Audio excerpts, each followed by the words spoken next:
خوش آمدید ناظرین، پارلیمنٹ ڈائری میں اویس کیانی حاضر خدمت ہے۔ ناظرین، سیاسی صورتحال کی اگر بات کی جائے تو جوڈیشل کمیشن کا قیام کے حوالے سے اتفاق آیا ہے پاکستان تحریک انصاف اور مسلم لیگ نواز میں۔ اسی حوالے سے کل وزیر اعظم میاں نواز شریف کی زیر صدارت جو پارلیمانی جو پارٹیز ہیں، ان کے جو لیڈران ہیں، ان کی ایک باہمی ایک ملاقات بھی ہوئی ہے، جس میں جوڈیشل کمیشن پر اتفاق کے حوالے سے کچھ چیزیں سامنے رکھی گئی ہیں جس کی حمایت ضروری تھی۔ اسی حوالے سے آج ہم بات کرنا چاہیں گے جنوبی پنجاب کے حوالے سے بھی بات کرنا چاہیں گے۔ ہمارے ساتھ موجود ہیں چودھری ساجد شریف صاحب، جن کے ایک سیاست میں ایک اہم ان کا رول ہے جنوبی پنجاب کی اگر بات کی جائے، برے والا کی اگر بات کی جائے۔ اس حوالے سے ہم ان سے جاننا چاہیں گے کہ جوڈیشل کمیشن کے حوالے سے یہ کیا کہنا چاہیں گے، کیا اس سے یہ مطمئن ہیں؟ جوڈیشل کمیشن کا جو قیام ہے یہ خوش آمدید ہے، کیونکہ یہ 126 دن کے لمبے دھرنے کے بعد یہ قیام عمل میں آیا۔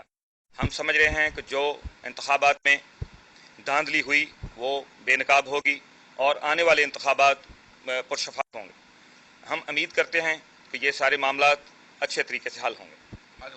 اچھا صاحب، میں یہ بات کروں گا کہ جنوبی پنجاب کی طرف ہی ڈائریکٹ چلتے ہیں اور آپ کا تعلق چونکہ برے والا میں ہے، برے والا کی اگر بات کی جائے تو وہاں پر کافی مسائل ہیں، درپیش ہیں۔ زراعت کا کافی ایک سیکٹر ہے، فیکٹریاں ہیں۔ اگر زراعت کی بات کی جائے تو کسانوں کو کس قسم کی مشکلات کا سامنا کرنا پڑ رہا ہے؟ یہاں پہ لوگوں کے بہت مسائل ہیں۔ یہ جب سے پاکستان بنا یہاں پہ دو ہی جماعتیں برسر اقتدار رہیں، کبھی پیپلز پارٹی آ جاتی ہے اور کبھی نون لیگ آ جاتی ہے۔ یہاں کے کسانوں کے مسائل کے بارے میں آج تک کسی نے سوچا ہی نہیں ہے۔ یہاں پہ بجلی کے جو بلوں کے معاملات میں آپ دیکھیں کہ ایک موٹر کا بل 1,00,000 روپے آ رہا ہے اور ان کے اتنے مسائل ہیں اور لوگ پسے ہوئے ہیں۔ یہاں پہ جو مین فصلیں ہیں وہ مکئی ہے۔ مکئی کا ریٹ کیا تھا؟ کچھ بھی نہیں ملا، 600 سے اوپر کسی کو مل نہیں رہا، اب تک لوگوں نے اپنے پاس رکھی ہوئی ہیں۔ اس کے علاوہ آپ کپاس دیکھیں، وہ بھی ناکام گئی۔ باقی فصلیں جو ہیں ان کے بھی بہت سارے مسائل ہیں، لیکن جو ہماری مقامی قیادت ہے نون لیگ کی، وہ اس کی طرف تھوڑی سی توجہ بھی نہیں دے رہی۔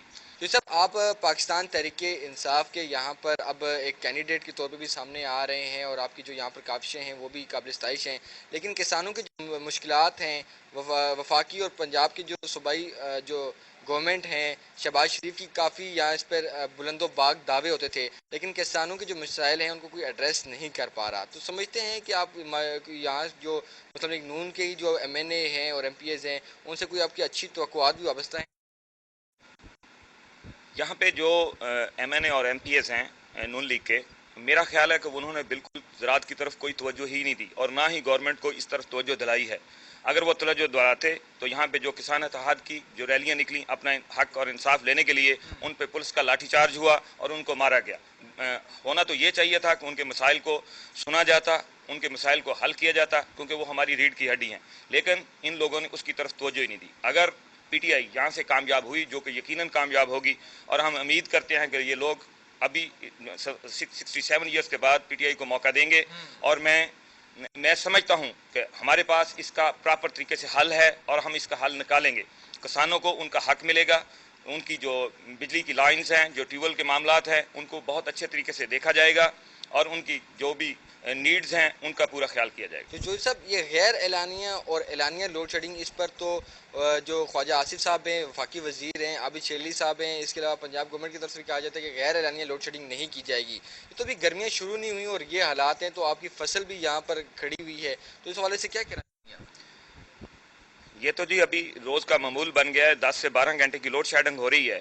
آپ خود سوچیں کہ ابھی اگلی فصل کی بجائی بھی شروع ہونے والی ہے، تو ٹیوبل لوگ تو تباہ ہو گئے ہیں، وہی 1,00,000 کے بل آ رہے ہیں اور بجلی آ نہیں رہی، وہ کیسے بجائی ہوگی؟ نہری نظام کا جو معاملات ہیں وہ بھی درست نہیں ہیں پورے یہاں پہ ضلع بہاڑی میں، تو کسان تو تباہ ہو کے رہ گیا، اور یہ لوگ تو بالکل اس کی طرف میرا خیال ہے توجہ دینا ہی نہیں چاہ رہے۔ انڈسٹریلسٹ کی یہاں پر اگر بات کی جائے تو ایک بی ٹی ایم ایک مل تھی جو کہ قیام پاکستان کے بعد جو عمل میں لائی گئی اور اس پہ ایک ایشیا کی بڑی مل کہلائی جاتی ہے، اس کی بھی زب و حالی ہم نے دیکھی۔ اس پہ تھوڑی بات کرنا چاہیں گے کہ آخر کیا ایسے معاملات ہوئے، کیا سیاستدانوں کی غفلت تھی یا کیا سسٹم ہوا ہے کہ اگر حکومت ہم نے ایک تصویر دیکھی جو کہ وزیر اعظم میاں نواز شریف کی، جب اس وقت وزیر اعلیٰ پنجاب تھے، وہ یہاں پر آئے، بی ٹی ایم میں آئے اور انہوں نے یہاں پر تقریبات میں حصہ بھی لیتے رہے، لیکن ابھی یہاں پر اس کی جو زب و حالی جو وہ کھنڈر کا ایک جو منظر پیش کر رہی ہے، مشینیں جل رہی ہیں، تو آپ سمجھ رہے ہیں کہ اگر اس کو ایکٹیو کیا جائے تو یہاں برے والا کی جو عوام ہے ان کو کافی ریلیف مل سکتا ہے؟